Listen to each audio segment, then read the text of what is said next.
Hey everyone, hope you're all doing well. Today I have a 2023 Mercedes EQS 580. This is actually my dad's car. He finally traded in his 2020 Cayenne Turbo, and he wanted something new. And I got the Taycan and the i4, which I'll talk about here in a little bit, as my daily drivers. And he, as everything goes away from ICE to EV, thought might as well try something new. So found this from a local dealership here, Feldman's, and he's had it for about a month now. There's certain things that he doesn't like about it, but a lot more that he does enjoy about it. And today I thought I would wash it up for him. He's had it about a month. I haven't washed it yet. It's been through the ringer. You can see there's not a whole lot of reflection going on because gray shows really well even when it's dirty, but it's full of bunch of road grime and salt. You can see the back here is pretty trashed. I've had a chance to drive this a few times. I really think it's nice. I like it so much that we'll talk about this in another video, but this is now my daily driver until I talked about this in a previous video, but until what I traded the Taycan in. It comes in about probably like March, maybe April. We'll save that for another video. Today we're just going to focus on cleaning up the EQS. Shoot, while I'm talking about things that he doesn't care for, look at the lights. See how they're on? They'll stay on until you lock the car. It's really strange. It's a known bug in the Mercedes-Benz world, but whatever, we'll talk about that later. For now, let's just get this thing going. Clean it up.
I like the way this thing drives. Okay, off camera, I'm gonna dry this thing, and then I need to use some of these old coatings, so I'm gonna coat it too, so I'll be back.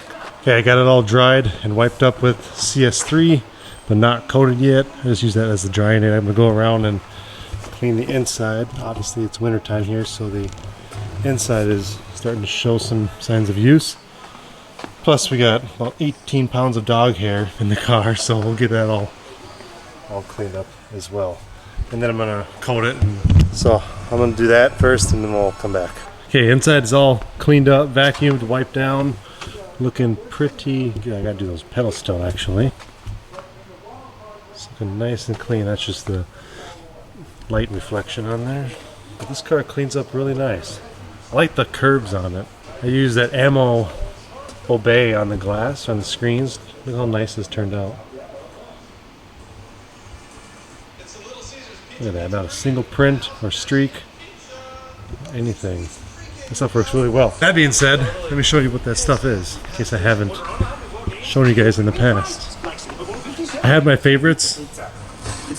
Obviously I kind of favor the Adams line of product, but Ammo's really great stuff too. Larry's a nice guy and he has nice stuff. This Obey glass cleaner is really nice. This is what I use on the inside for the seats and the dash and stuff like that. Now what I'm going to do on the outside is I need to go through some of the stuff. I'm trying to use up, I don't want to say use up, I want to migrate to all the graphene stuff from Adams.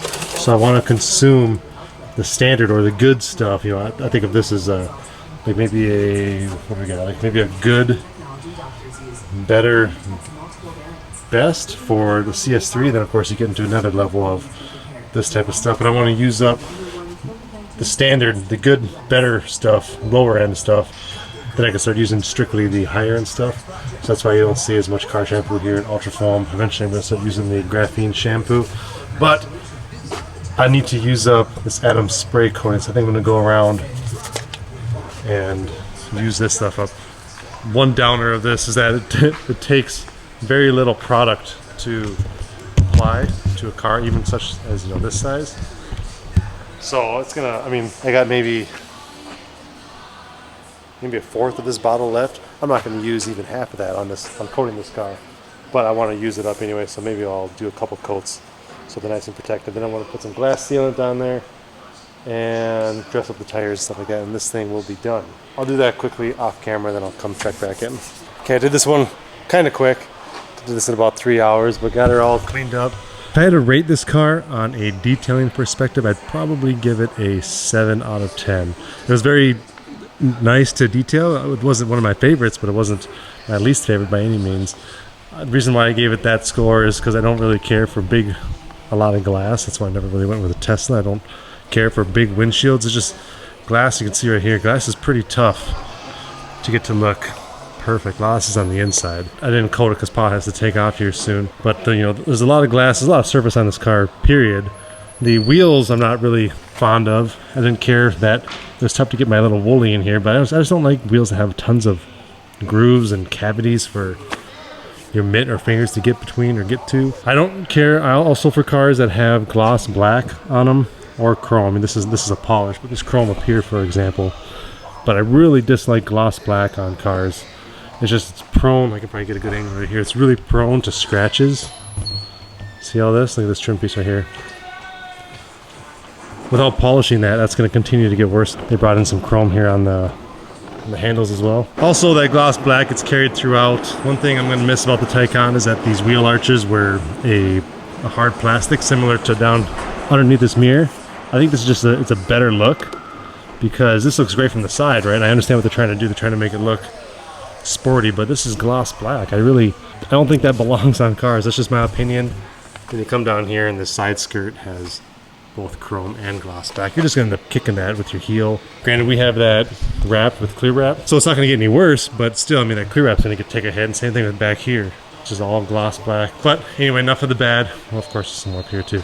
Also, these handles, I'm not really too crazy over. I'm a little curious how Mom and Dad are going to have, you know, sometimes in the wintertime you get like a rain, sleet, and it'll gloss over the car, and I can see this becoming trapped. I mean, as soon as you unlock it, it'll probably break through. Inside cleaned up really nice. Mercedes has this giant screen. I don't really see a reason why. Let me see. Actually, I'll turn this on for you guys. It's essentially just a giant screen that just shows along the entire dash, and everything on here you can get. How do you do that? Ignore those flashing lights. You don't see those in person, just on camera. It's just a sensor, I believe, that's detecting you, making sure you're paying attention to the road. But this hyper screen, they call it, this comes standard on the 580. If you get this side to turn on, so there's a passenger in there, they can have whatever. Well, I'm not able to get this thing on to function properly, but you can see here, now that I got it all fingerprinted up, this screen can show everything that this screen has on. I thought that was kind of, I mean, it's a cool idea, cool concept. I would much rather them, I guess I don't know what I'd rather have them have on there, but it just prevents the person from having to reach over and do climate control stuff on here, because they can do it on this side. Maybe I have to go over there and actually sit in it. That's what triggers it or something. Yep, that was it. So you have to sit over here. So I can have everything on this screen as I can on this one. So I got navigation in the background, but I got radio right here, and I got radio over here. If I change it over here, it changes over there. I just think this is kind of a, not a useless feature, it's kind of just a non-important feature. I guess I just don't understand what it's for, besides a cool factor. But besides that, this thing is really nice. He's gotten a little over 800 miles on it. What do you think, Paul, your first month experience with this thing? The vehicle's wonderful. It drives like a champ.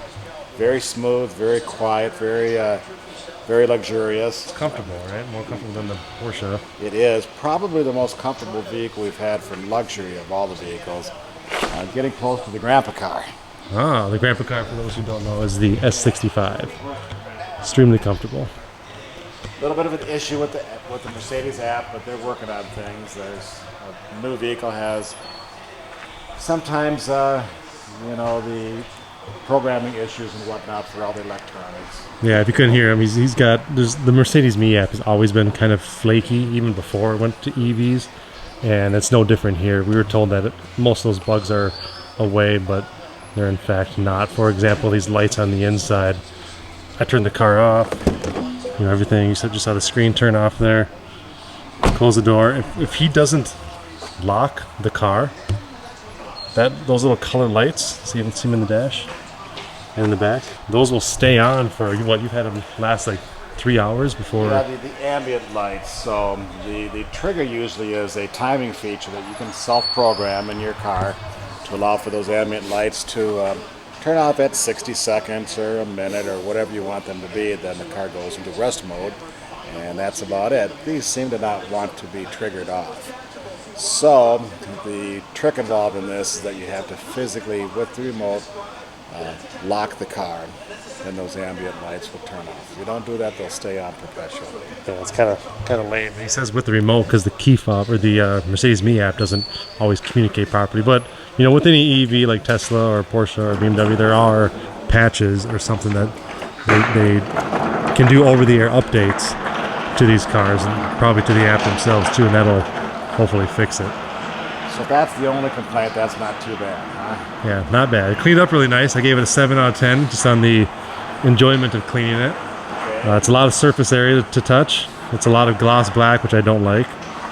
But it's nice and smooth curves, and I didn't get any real dripping from here. Some of these areas, like on the wife's Wagoneer, you can spray it out, wash it out, blow it out, and come back 6 weeks later and the son of a bitch is still dripping. I don't understand how that happens, but this one doesn't have any problem with that at all. So Paul's got to take off. He's got some errands to run, so I just wanted to get this cleaned up for him while I was here. So I'm just going to work on getting some tabs put on the cars. I don't even have a plate on my Z06, so I'm going to hang out and do that. ZR1, 2 years of tabs. That's pathetic. Yeah. Poor ZR1. We got 2021 tabs, or I'm sorry, 2022 tabs, and now 2023 tabs to put on the ZR1. Sad. Obviously, we'll skip to 2022 because they're already expired. I'll do a video on this here in the future. This is the BMW i4 that I traded the Macan in on, and I'll give you a little update too. The Taycan is no more as of this week. I hinted at this maybe in my last video. We won't be replacing that, and that'll come in hopefully March, April timeframe. I drove this car a little bit before they got it, and he's right, it is extremely smooth, extremely quiet. It's pretty damn quick too, felt quicker than the Taycan at least. Keep in mind that was a Taycan 4, so that was their base model. It's a good looking car. I was a little nervous that it looked like too much like a minivan at first, but oh yeah, check that out. Forgot to mention that the back tires will rotate. See that? Oh, that's cool. I haven't seen that yet. Like 15 or 18 degrees, one of the two. Sweet. I'm gonna end this video here. I have a whole bunch of stuff to do. The plates aren't even on the Z06 yet. The ZR1, as Paul mentioned earlier, we have expired tabs and then new tabs that I need to put on. Obviously not the expired ones. But you know, once in a while you get a new plate versus just a new sticker that needs new plates put on. I think the C8 also needs tabs put on. So I got a whole bunch of stuff to do here. Eventually I'm going to film a video explaining more about what's going on with the i4 and what happened to the Taycan. You guys will have to wait for that in another video. Hope you guys enjoyed that. I know it's kind of quick. Just want to get my first impressions on the EQS. A little bit that I drove, it was really nice. Cleaning it was pretty enjoyable. Don't really care for the wheels, but you know, that's just personal preference. So that'll about do it. I hope you guys have a good rest of your week, and we'll see you in the next one. As always, I appreciate you watching. Thanks.